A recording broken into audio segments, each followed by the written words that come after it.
Take exercise 24। महोदय, यह मानना कि उसको रोका नहीं जा सकता गलत है।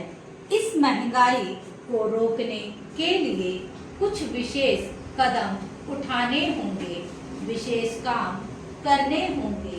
एक विशेष चीज जो इस बजट में आई है और जो घबराहट पैदा करने वाली है, यह है कि देश की पैदावार तो बढ़ रही है, देश का विकास तो हो रहा है, लेकिन इसके साथ ही साथ देश में बेकारी बढ़ रही है और खास तौर पर पढ़े लिखे लोगों की बेकारी बढ़ रही है। लोगों का बेकार होना खतरनाक चीज है।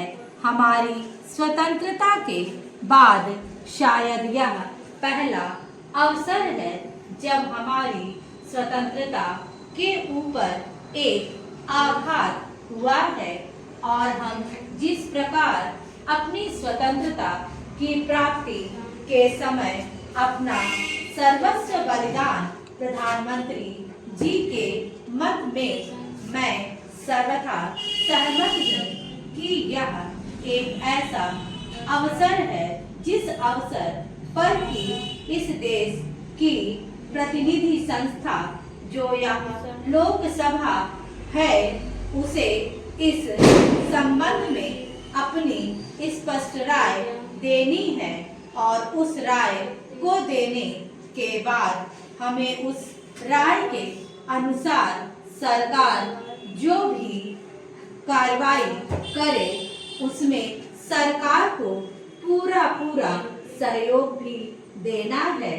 प्रजातंत्र में प्रजा के पूर्ण सहयोग के बिना काम नहीं चल सकता, चाहे वह कोई काम हो, छोटा काम हो या बड़ा काम हो। फिर यह तो हमारी स्वतंत्रता की रक्षा का प्रश्न है और ऐसे अवसर पर प्रजातंत्रवादी राष्ट्र को उसकी सारी प्रजा को सरकार के साथ सहयोग के लिए तैयार रहना चाहिए।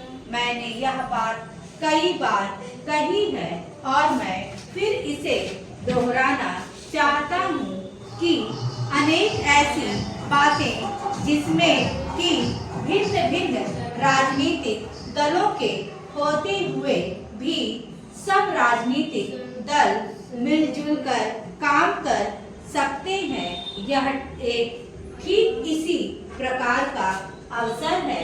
मैं अपने प्रधानमंत्री जी की वैदेशिक नीति का बड़ा भारी समर्थक रहा हूँ और कल इस सदन में इस संबंध में जो बहस हुई उससे भी यह पूरा परिणाम निकाला जा सकता है कि जहाँ तक हमारी वैदेशिक नीति का सिद्धांतों का संबंध है, वहाँ तक इस सदन का कोई दल, इस सदन का कोई भी सदस्य उन सिद्धांतों के विरुद्ध नहीं है।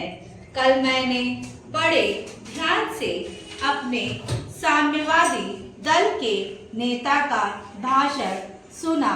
उन्होंने यह कहा कि मूल प्रश्न हमारी मूल नीति के समर्थन का है।